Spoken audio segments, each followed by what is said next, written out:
So today's topic is biomechanical consideration when performing knee exercise after surgical reconstruction of anterior cruciate ligament.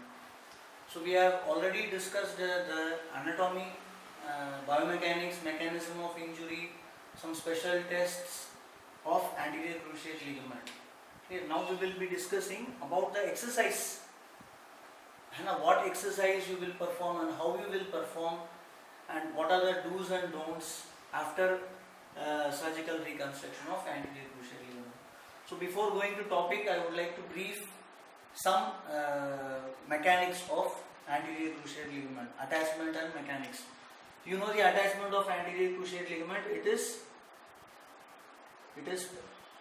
present within the knee joint. It is an intracapsular and it is an intracapsular and extrasynovial.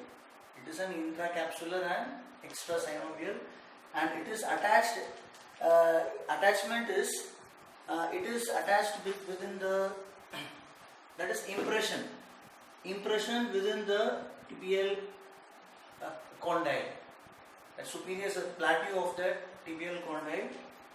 On the impression, that is an inferior attachment, and superior attachment is,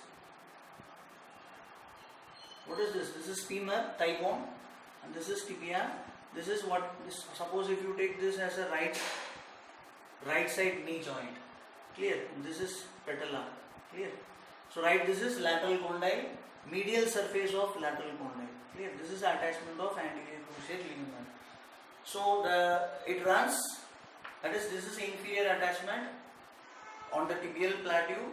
It runs like, it is in like a pen holding position, clear?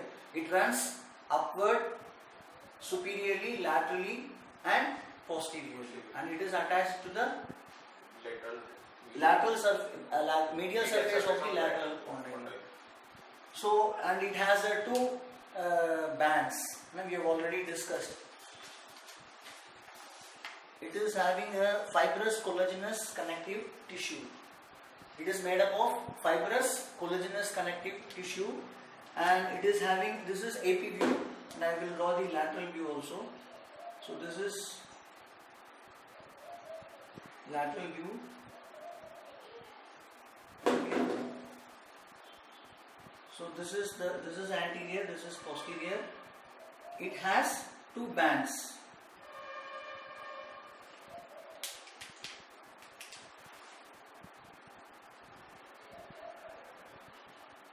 Anterior cruciate ligament, it is a round ligament, but it has two parts. Clear? According to the attachment, based on the attachment with the tibia and femur, it is having two bands, two parts. One is antero, and that is anteromedial band, and posterolateral band. So both are having different functions. So what is general main function of anterior cruciate ligament? It prevents or it limits the anterior translation of tibia on femur. Suppose when you pull the tibia forward, so this ligament will stretch, and that is main function of anterior cruciate ligament, is it limits the anterior translation of tibia on femur. So special tests and all we have already discussed. Clear? I am not going to discuss all those special tests. So today we are going to discuss the three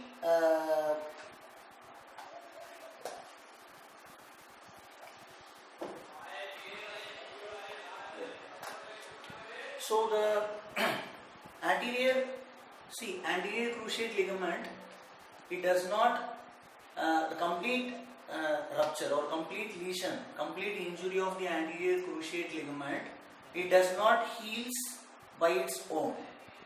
It does not heals spontaneously by its own.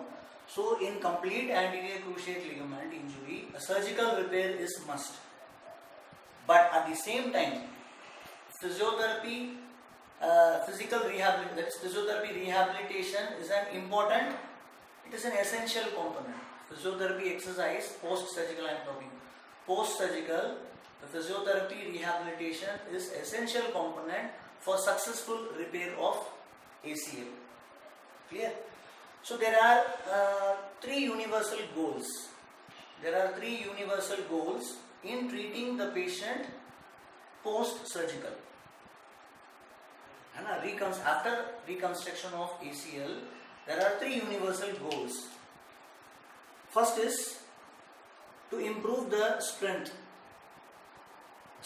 of quadriceps muscle, thigh muscle, and second is to improve the control of quadriceps muscle, and third is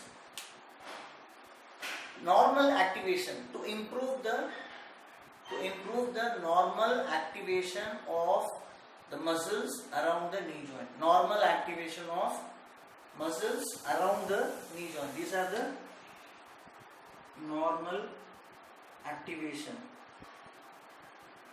of knee muscle. Clear? So this is the universal goal after ACL repair. First you will increase the strength of the quadriceps, you will increase the control of the quadriceps muscle, and normal activation pattern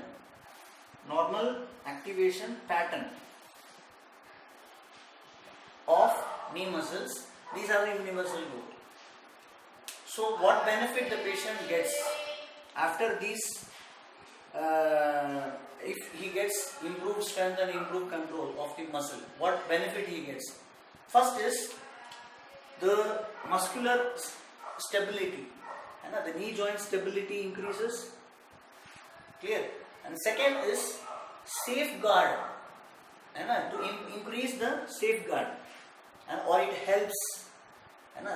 This protocol helps to safeguard the newly reconstructed ACL. It helps in safeguard. It helps to safeguard the newly reconstructed ACL. And third is it improves the gait kinematics.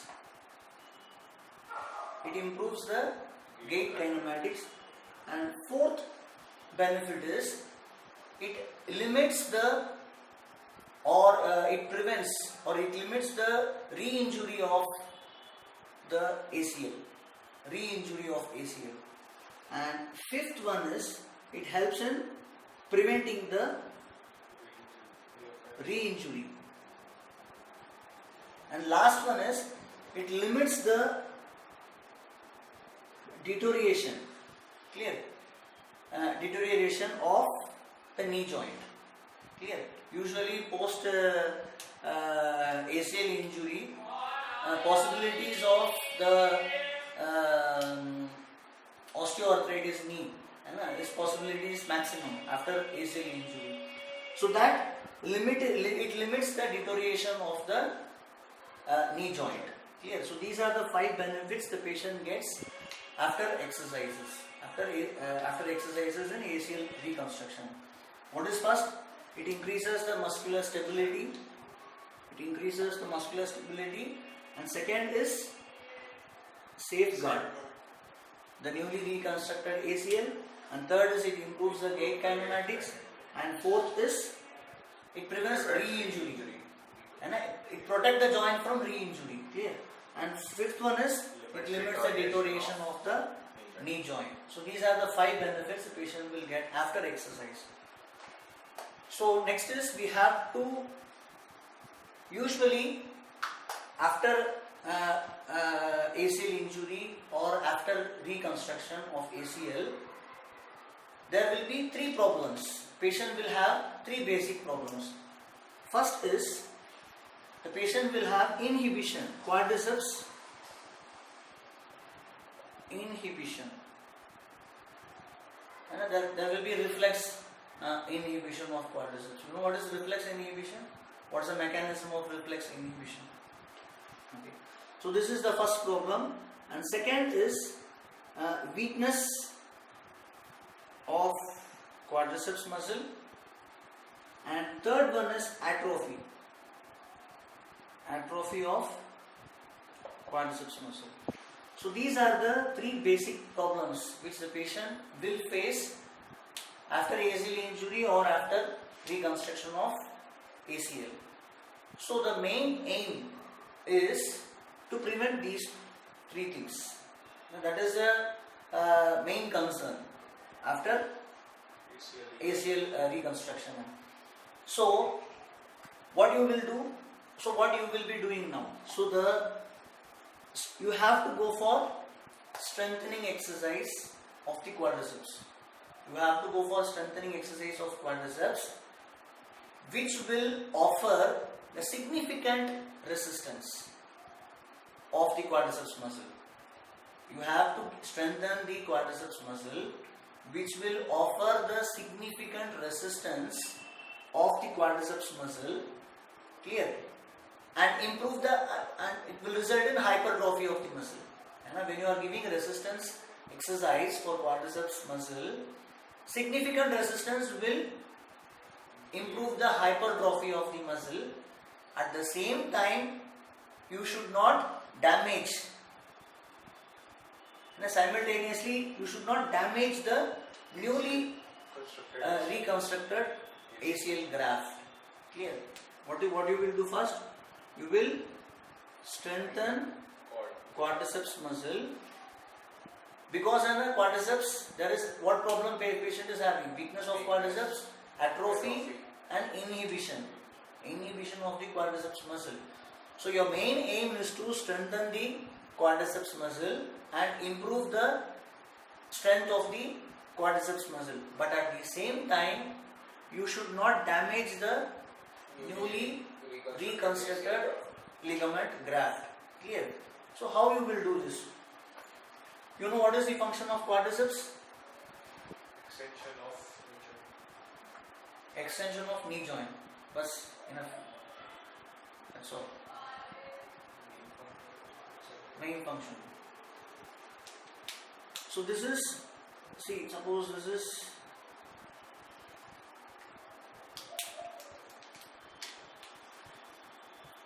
quadriceps muscle, and this is patella and this is patellar tendon. Okay. So function of quadriceps muscle, yes, you are right, it extends the this is quadriceps muscle, yes, it extends the knee, but the main function is, along with extension, it translates the tibia anteriorly. This is the function of quadriceps. It translates the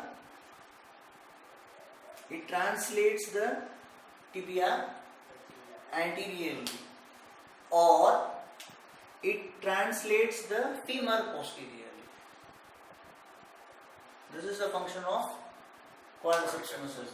Quadriceps muscle, it translates the tibia anteriorly or it translates the tibia posteriorly.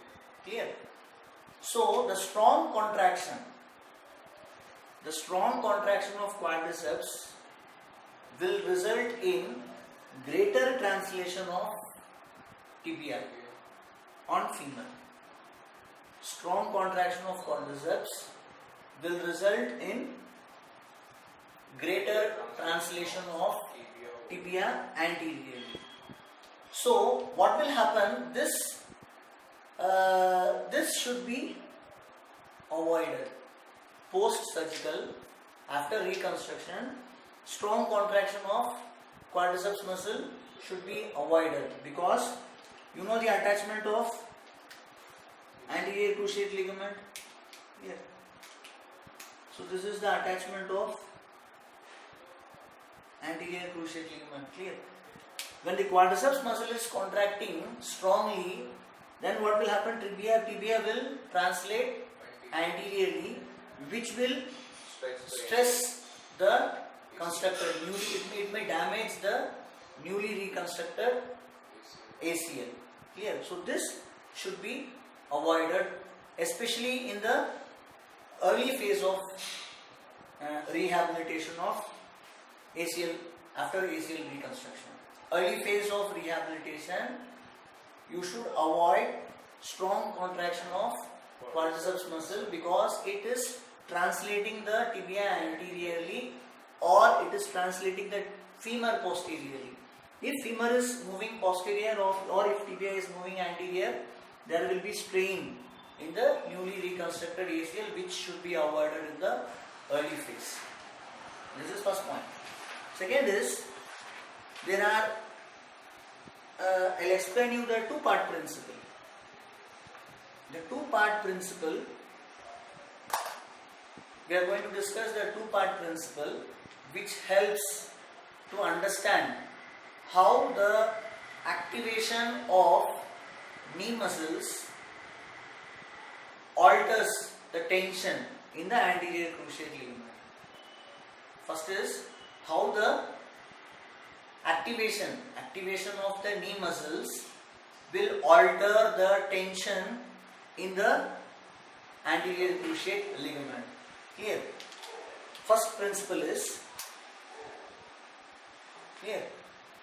So the tension, ACL strain, anterior cruciate ligament strain increases, clear, as line of force of quadriceps muscle, clear, closely opposes the primary action of ACL. This is first principle. See, ACL strain increases as line of force of quadriceps muscle closely opposes the primary action of anterior cruciate ligament. This is first principle. Can you understand this point? See, what is the function of ACL? To prevent anterior translation. Prevent anterior translation. That is the function of ACL, which should be prevented. Clear? So ACL strain increases as the line of force of quadriceps muscle closely opposes the primary action of anterior cruciate ligament. See. So this red line, can you see this line? Red line. So this red line is the line of force of quadriceps muscle. Red line, it is the line of force of quadriceps muscle, and which will be the line of force of quadriceps muscle will be always parallel will be in line of patellar tendon. This is patellar tendon. Here this is patellar tendon. The line of force, this is line of force of quadriceps muscle. The line of force of quadriceps muscle will be always in line with the patellar tendon. Clear? So this is, so what happens if the line of force, that I will explain you later, little bit later. So the line of force is, see what will happen if the quadriceps muscle is contracting in this direction? The anterior translation will increase. Anterior translation of the tibia will increase. So which is actually, quadriceps is called as antagonist of ACL. Quadriceps muscle is called as an antagonist of ACL. It is an opposite function. Clear? If quadriceps is contracting, it will pull the tibia anteriorly. But what is the function of ACL? It pulls the, not it pulls, it stabilizes, it prevents or it limits the anterior translation. That is opposite action of the quadriceps. So quadriceps muscle is called as an antagonist of ACL. This is first principle. And second principle is, if amount of ACL strain, amount of ACL strain increases, clear, and it is proportional to the magnitude of contraction of quadriceps. Amount of ACL strain is directly proportional to magnitude of quadriceps muscle activation.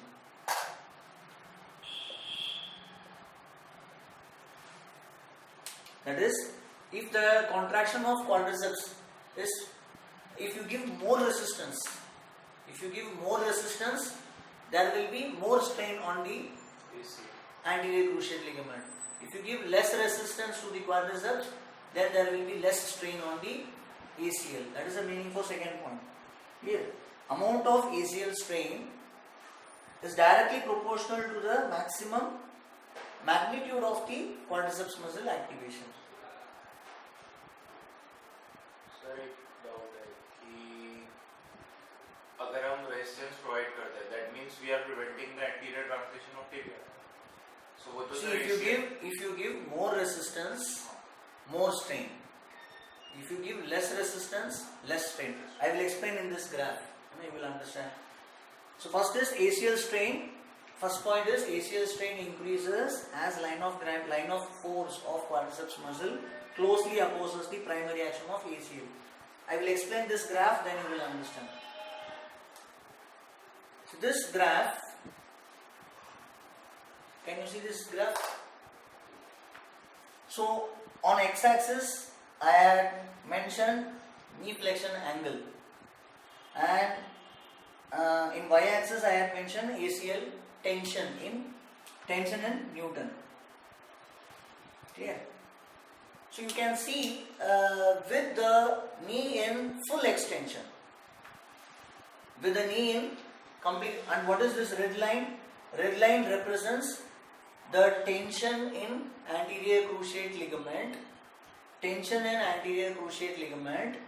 during isolated submaximal contraction of quadriceps. That is, if quadriceps muscle is contracting alone, and a submaximal contraction of quadriceps muscle alone, then this is the strain in the ACL. Tension, strain in the ACL. And blue color, it represents combined contraction. And that is, blue color is the strain on ACL during combined contraction, combined submaximal exercises, and a submaximal contraction of both hamstrings and quadriceps muscles. Are you clear? This is knee angle, this is tension in anterior cruciate ligament in Newton, and red line represents the isolated tension in ACL during isolated contraction, submaximal contraction of quadriceps muscle alone, isolated, and blue is combined contraction of hamstring, tension in ACL during submaximal contraction of quadriceps and hamstrings together simultaneously. Clear? So now coming to this picture. So at complete extension in the knee of the knee,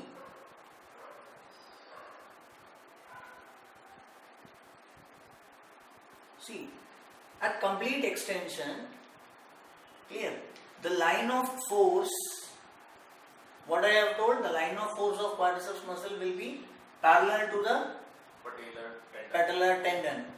So in complete extension of knee, the patellar tendon, this is patellar tendon, the attachment of patellar tendon, it makes 20 degrees with the long axis of tibia.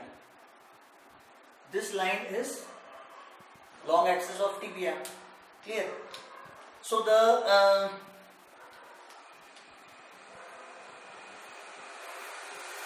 patellar tendon is having greatest angle. In complete extension, the patellar tendon is having greatest angle. Clear? That is 20 degrees with the axis of tibia. Clear? That is 20 degrees. Clear? So in this position, that is in complete knee extension, if quadriceps muscle is contracting, clear? So the line of force, what I have told, the line of force will be always parallel to patellar tendon. The line of force of quadriceps is always parallel to the patellar tendon, and because patellar tendon is making 20 degrees angle with the long axis of tibia, the line of force will also be 20 degrees from the long axis of tibia. Are you getting? So sin 20 is 34%. Clear? 34% of the force. 34% of the quadriceps force, because sin 20 is 34. Clear? So 34% of the quadriceps force generated by the quadriceps muscle will be used in translation of tibia anteriorly. Are you clear? If the quadriceps muscle is contracting in complete extension, then the force generated by the quadriceps muscle, 34% of the force generated by the quadriceps muscle will translate the tibia anteriorly. Clear? Second is, so when you see here at 80 degrees, suppose see, I'll show here sin at complete extension. This is complete extension. Clear? This is flexion. This side is flexion. This side is extension of knee. Clear? At complete extension, that is 0 degree, if the quadriceps muscle is contracting alone, clear, then the tension in the ACL is maximum. Are you clear? This is quadriceps muscle activation alone. If at 0 degrees, if quadriceps muscle is contracting alone, clear, isolated quadriceps contraction, the 34% of the force is pulling the tibia anteriorly. So the tension in the ACL will be maximum if the muscle is contracting isolated. Are you clear? But see you see from 30 to 40 degrees. From 30 to 40 degrees, so at 40 degrees, this is the tension of anterior cruciate ligament. Tension in anterior cruciate ligament if quadriceps muscle is contracting isolated. Clear? And at 30 degrees, at 30 degree of knee flexion, we are talking about knee flexion, this is flexion range. At 40 degree knee flexion, this is the tension in ACL if quadriceps is contracting alone at 40 degrees. At 30 degrees, there is a sharp rise of tension in ACL. Clear? So 30 to 40 degrees, around 30 to 40 degrees, the tension in the ACL, it increases sharply. Clear? And at 20 degrees, if the quadriceps muscle is contracting, then you see the tension, it is around 150 Newton. Clear? And as the quadriceps is contracting extension, in extension position, the tension is increased to its maximum. The reason is the quadriceps muscle is pulling the tibia anteriorly, and because it